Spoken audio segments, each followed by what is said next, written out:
Good afternoon, Brian with Grand Roofing. We're up on a roof getting ready to do a quick roof leak inspection. I was actually at this property a couple days ago, met the homeowner. It was in my travels, so worked in a quick impromptu visit with him, looking at getting a roof replaced. Took me inside, showed me a problem area where a leak was going on. Told him I'd come back by, see if I could just temporarily get the leak stopped. So that's what we're here doing, investigating a little bit further. And I think I found the issue, a couple issues, so we're just gonna go through, try to learn from it as always. Some things to look for, and with what I see, what I think things are, pretty common when things are done wrong, and that's kind of what we got going on here. When I talked to the guy, I was actually at my desk working, looked at the satellite image, and I'm like, well, it looks like there could be a dead pocket. I bet something was done wrong in this area. I get here, it's not a dead pocket. The satellite image was a little pixelated, but hey, nevertheless, I pegged the area where it was, and now I'm going to bring you along to show you what I think it is, well, what I know it is, and possible repairs. Honestly, yes, the roof is a little old. It's not shot, but it's old. It's on its last leg. But this should not have gone bad because it was actually done wrong. So we'll switch camera around as usual. Learn from it. If you can, give it a thumbs up. Okay, first off, this is the area in the attic where he showed me. There's a soft spot, some rotten wood. It's been going on for a while. You can see a little soft spot, a little cave right here. Return flashing area, typically an issue. Same as the wall flashing right down here. We're also going to look at a few other things that are not quite an issue yet. Yes, there's a few of my things here that I'm going to just kind of patch this for quickly, or at least divert the water. And yes, I know. For those of you that say, you touched it, you own it, yeah, it's kind of like, I don't know. Do you ever buy a brand new car without test driving it? No. So this kind of give the homeowner a chance to, in a sense, test drive Grand Roofing before they use Grand Roofing. And if they don't like it, no big deal. Still bringing you guys some content. And also to address a couple of comments that just came in again. There's a guy took more time out into leaving like 6 consecutive comments than he probably spent watching the video, hating the advertisements that play on there about whatever, which I have no control over. But some of his comments were a little comical, and I didn't even want to engage back other than one, and it was regarding the ladder standoff. So he had said something about, might look professional, but ladder standoffs are for when you can't set a ladder up on siding and in between windows or something. It's like, yeah, but same with a gutter. You know, I used to be that guy that just leaned up a ladder carefully on a gutter, but it isn't professional, and it is a good product. So you do use it for multiple things other than siding. Anyway, I just wanted to share that with you guys. If you haven't, check it out. Link in the description. It is a really good ladder. Adds a lot of safety to it for you if you watch it. I think you're a common guy on the channel, so I'm not hating. But yeah, the ladder standoffs protect the ladder from blowing over, from kicking out and washing out from under you. It does protect when you need to set it up and you can't because you got a big window like that right there. Protecting gutters. So anyway, let's start with the less issues right here and work our way up to the steeper side because this is a 12-12 I'm sitting on. The window here, I noticed there's just caulking under here. There is no flashing at all. You can see some of the decking under there, which appears to be OSB. My opinion, this should have, during the install, had a small, well, when it was built, probably should have some sort of flashing going up, tuck up under the mortar here. Some of the things you could do is probably, when this is tore off, get a piece of aluminum trim coil shoved up under. Could bend a little lip. You don't have much rain runoff on this. It's not like running down. It is somewhat protected by a soffit. But nevertheless, you don't want wind-driven rain blowing up and water hitting this when it storms out of the north, blowing to the south, getting up in here. So that's one thing we would address. Also, like caulking around the flashing, the counter flashing. But the bigger issues, so this is the next biggest thing. I always talk about not extending corners. Well, whether you extend the corner or not, you at least need to get your flashing to the corner. So let's see. I actually split the shingle free a minute ago so I could show you. Where's the flashing? So I had to take up another shingle, and I can see a little shadow. My instinct is it's missing flashing. Not this flashing. What do we have up there that is now, well, not now, it always was, below the shingle? So water is running under the shingle. Definitely not good. And if I can get the camera over, I might have to zoom. Bear with me. Try to point it. I don't know if you can see it, but the flashing is actually about 1 inch high from even coming down to the corner of this. I can see it. Hopefully you can see it in there. Can't fit my phone. It's about right where my fingernail is. So there's a gap right there where water's running into. That's an issue. Remedy for today, what we're gonna do, put a little slit, back out. Put a little slit right here, not big, just a little slit. Take a piece of flashing, cut it down shorter so it has a very small lip. We're gonna tuck up under the piece of flashing they have to catch the water running off of it and divert it down onto this. There's also a trim nail here. Over the years, water's been kind of getting in and it's a little soft now. There's a small soft spot here, which is probably related to this. More so, water coming in, getting it soft here.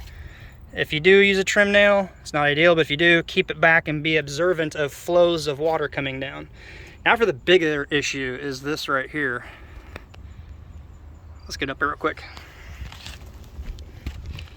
Got the good old cougar paws on today with a sponka.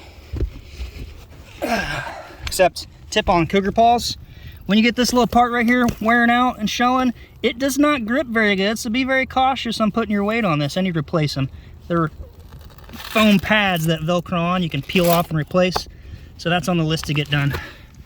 Wow, it's actually starting to blow off. That's not good. Trying to get every little bit of life out of it I can.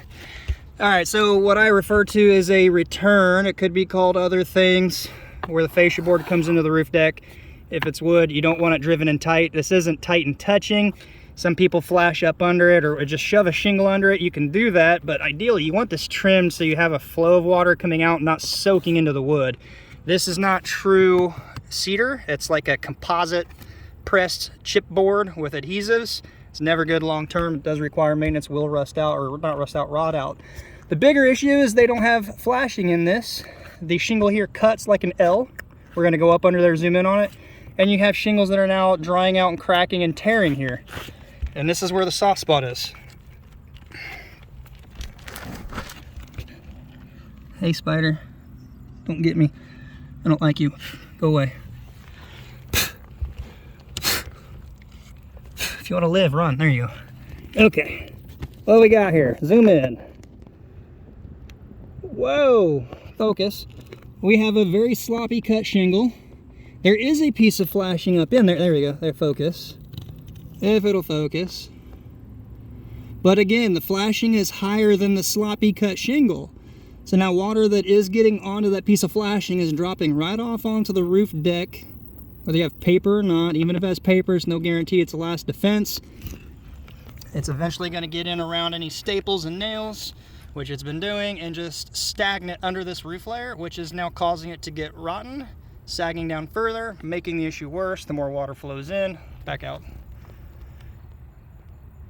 Sorry, I didn't realize it had zoom in, is just starting to rot this out and get worse. And then your nails start rusting out more further. There's probably a nail sticking up right here. Bingo. And they're actually like a little hole. Probably pull out my finger.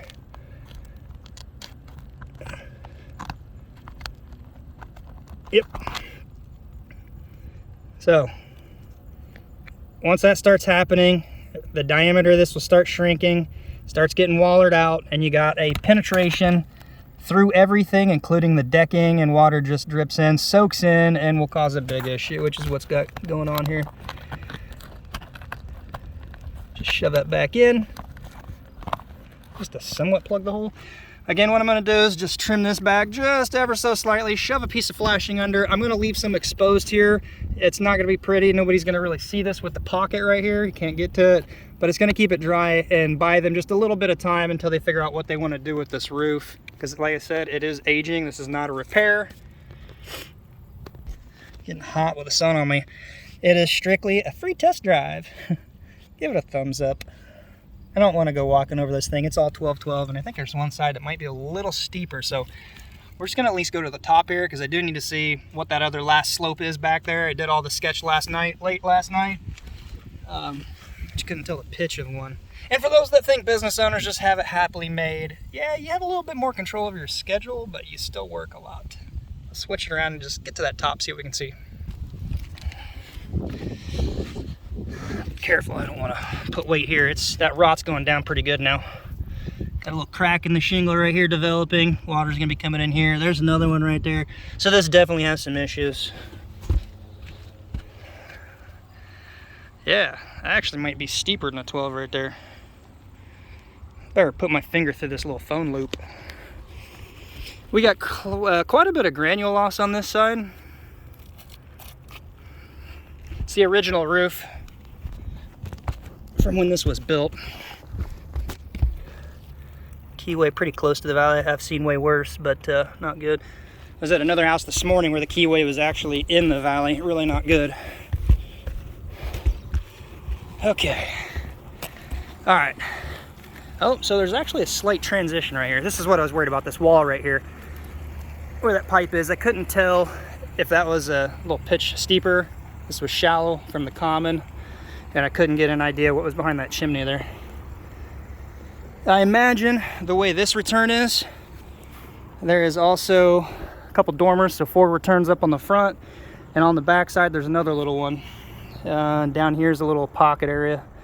Don't think there's quite that much there. Could be a return at this L section of the valley right there. So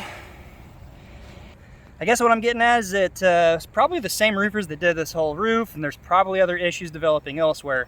So it is time to consider getting the roof replaced. Actually, this guy called me expecting that. But again, I'm gonna just do a simple little freebie. I'm curious to see if it stops the issue. Because in this area where that leak was I just showed you, he has an easy access. You could just walk right into the attic and turn around a knee wall, and you can get right in there and observe it. He actually put a tarp up under it to catch what water was coming in. So I told him, hey, do you care if I work in a trip, come back, see? It could be something simple. My original thought was it was a nail in a keyway. It's actually a little worse than that. It's flashing. Like I said, 3 issues typically, something goes wrong and causes a leak. A really bad piss poor install from the get-go, leaks right away. Storm damage, obvious. Damage you can see, leak comes in. Or after a roof has been installed and botched fairly bad, it takes some time for issues to really develop to where it comes in and the homeowner observes it, and by then it's a little too late. So do your research if you're looking to get a roof quote and a contractor out to do a project for you.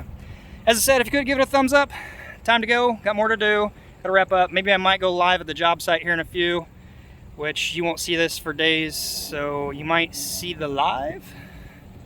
And anyway, until next time, be safe, and we'll see you in the next video.